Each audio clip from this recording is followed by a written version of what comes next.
Je, 2027 you come and persuade these people to give you an opportunity. Wewe ulikuwa kwa serikali ya Uhuru Kenyatta, ulikuwa advisor, ungechangia hiyo maneno nasema. You did nothing. You left us a country that is torn apart. You destroyed the Jubilee agenda completely. You stopped housing. You stopped universal health care. You took us into useless ventures like BBI. You had the opportunity to do those things you are saying. Can you sit back and watch how governance is done?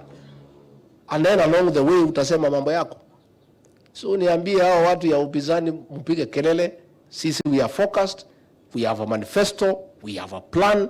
We have an arrangement with the people of Kenya. Kama hao watu ya upinzani mngekuja hapa kwa kahawa mtuambie vile tutatengeneza kahawa. Sasa hata mkivaa sufuria kwa kichwa, how will it sort out our issues in this country? How?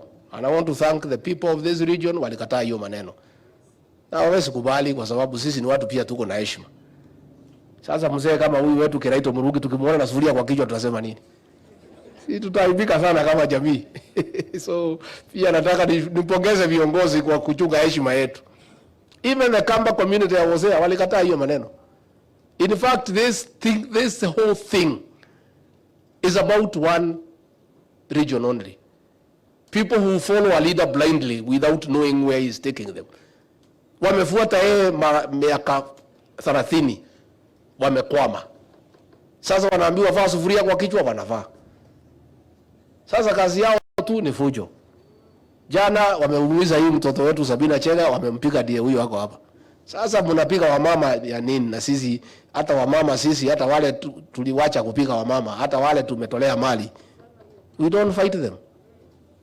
When you fight women physically, what kind of a man are you? Wewe unapiga mwanamke